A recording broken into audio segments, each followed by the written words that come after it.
नमस्कार दोस्तों आज हम इस वीडियो में जानेंगे एक ब्रिक्स ऑर्गेनाइजेशंस के बारे में। दोस्तों ब्रिक्स ऑर्गेनाइजेशंस क्या है, ये इनका पर्पस क्या है बनने का, और ये जो है किन किन देशों से बना हुआ है और इनका फाउंडर कौन कौन, सभी जानकारी आज मैं इस वीडियो में आपको देने वाला हूं। तो हमारे साथ बने रहें अंत तक।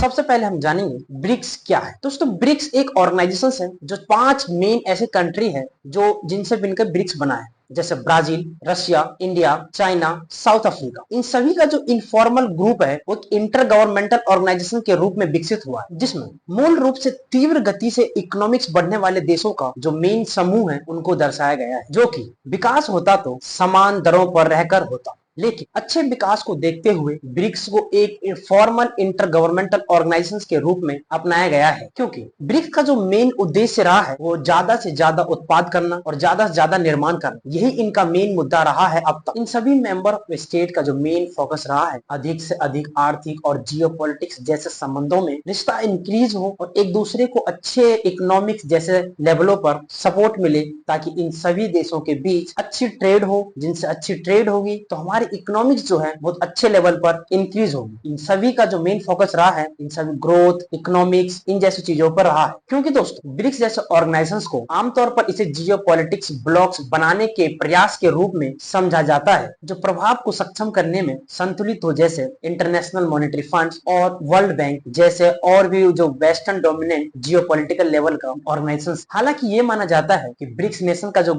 रियलिटी है वो एकजुटता और गठबंधन जैसे प्रयासों में शामिल होना ही इनका मेन रीजन है, क्योंकि दोस्तों जब भी ब्रिक्स ऑर्गेनाइजेशंस की बैठक होती है इनका जो मेन मुद्दा होता है बहस का वो पॉलिटिक्स, इकोनॉमिक्स, ट्रेड जैसे संबंधों पर आपस में बहस करते हैं और इन सभी चीजों में एक दूसरे का सपोर्ट और सम्मेलन भी करते हैं और उन पर अच्छे से तहकीकात भी करते हैं ये सारे बैठकर एक। लेकिन दोस्तों ब्रिक्स का संक्षिप्त और पुराना नाम सिर्फ ब्रिक्स था, क्योंकि जब ब्रिक्स में 4 मेंबर थे जो मेन फाउंडर था इन ब्रिक्स ऑर्गेनाइजेशन, जैसे ब्राजील, रशिया, चाइना, इंडिया, क्योंकि यही 4 ऐसे कंट्री है जिन्होंने एक दूसरे का कोऑपरेट करते हुए ब्रिक्स ऑर्गेनाइजेशंस का सम्मिलित किया था, जिसमें ब्रिक्स ऑर्गेनाइजेशंस के रिप्रेजेंटेटिव ने पहली बार सन 2006 में बैठक के दौरान इनफॉर्मल रूप से मिलना शुरू किया था। और दोस्तों इन सभी देशों के इनफॉर्मल बैठक के बाद कुछ साल बाद ही 16 जून 2009 को पहली बार रशिया में ब्रिक्स समिट का आयोजन किया गया था। ब्रिक्स समिट के कुछ दिन बाद ही 2011 में साउथ अफ्रीका ने सभी देशों के विचार विमर्श के दौरान ब्रिक्स नेशंस में ज्वाइन किया और फिर जाकर ब्रिक्स का नाम बदलकर ब्रिक्स किया गया था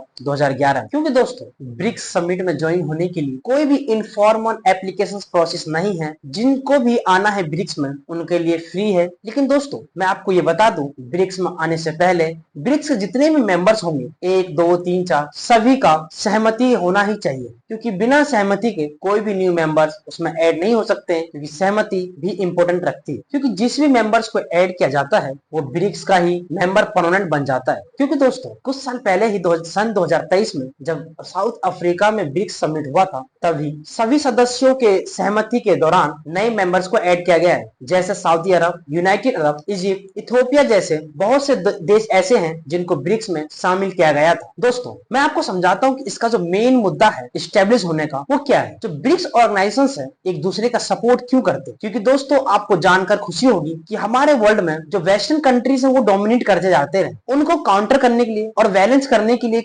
हमारे पास एक ऑर्गेनाइजेशन होना जरूरी है। जब तक हमारे देश को हमारे पूरे ग्लोबल वर्ल्ड में जो ईस्टर्न है, साउथ एशिया है, एशियन नेशंस है, इन सभी का कॉपरेशन जब तक एक साथ नहीं होगा तब तक हम वेस्टर्न कंट्री को कुछ नहीं कर सकते। इसी का जो मेन पर्पस है ब्रिक्स नेशंस का वो सिर्फ और सिर्फ वेस्टर्न डोमिनेंस कंट्री को काउंटर करना और बैलेंस करना ही होगा। क्योंकि दोस्तों ब्रिक्स ऑर्गेनाइजेशंस का एक ही ऑब्जेक्टिव है जो सभी देशों को पसंद आता है और सभी देश इसमें शामिल होने के लिए इच्छुक, जैसे उनका जो मेन ऑब्जेक्टिव है वो ट्रेड्स, फाइनेंशियल्स, एग्रीकल्चर, इन जैसे फील्ड में एक दूसरे का कोऑपरेट करना, एक दूसरे का सहयोग करना। क्योंकि जब तक एक दूसरे का सहयोग और कोऑपरेशन नहीं मिलता है तब तक हम एक दूसरे फर्स्ट लेवल से लेकर सेकंड लेवल तक पहुंचने में असमर्थ होते हैं। इसी के दौरान इस ऑर्गेनाइजेशन में जो है सभी को सपोर्ट मिलता है, background support, financial support, agriculture support all types का जो जितने भी टाइप सपोर्ट्स होते हैं वो सभी एक दूसरे के विचार विमर्श के दौरान आपस में एक दूसरे का सपोर्ट करते हैं। क्योंकि दोस्तों हम सभी जानते हैं कि 21 सेंचुरी में सिर्फ वेस्टर्न कंट्री जो है वो पूरे वर्ल्ड पर राज करती है। जैसे United state of America, European union, इनको काउंटर करने के लिए हमारे पास कोई ना कोई ऑर्गेनाइजेशन होना जरूरी है। इसीलिए हमारा